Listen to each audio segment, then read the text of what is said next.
Let's move on now to the broader budget outcome, because budget year, the next budget, of course, to be handed down in a month from now, pretty much to the day, but the Treasurer releasing the final budget outcome today here in Canberra. Yeah, for 21-22. He flagged that he'd do it last week, and he flagged what the number was for 21-22, down almost $48 billion from the prediction in April. Still a deficit of $32 billion, the improvement mostly due to commodity prices. The Treasurer continues to say that we need a national conversation on funding the budget going forward, but won't say what tax changes he wants down the track. You keep saying we need a national conversation about how the budget is funded going forward.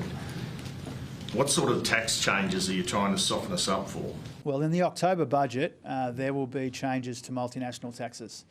I flagged those before the election and subsequent after the election that we will be taking steps on the multinational tax front.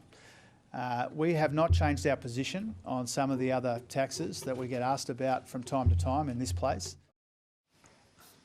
He says he wants a national conversation, but then he doesn't tell us what he's actually going to do, apart from stuff they've already spoken about. He did also say you could change or scrap the stage 3 tax cuts now, as the Greens and others are calling for.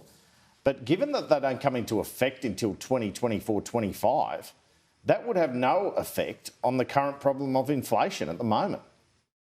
Even if we took some of the steps that people have been urging us to do on stage 3 tax cuts, that would not change the inflationary environment that we confront right now. We haven't changed our position on the tax cuts. We're taking into consideration the economic conditions now. We are concerned, frankly, about developments in the United Kingdom.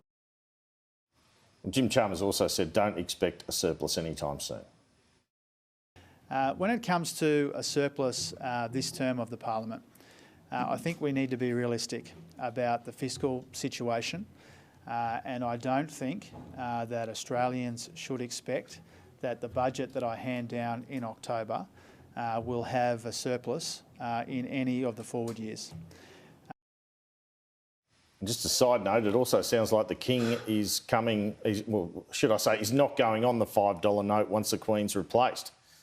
I don't see a massive rush to change the $5 note, but nor do I think it should be especially controversial for a country like ours to consider and consult on what we want to do with the $5 note going forward. I had a preliminary discussion last night with the Governor of the Reserve Bank about this.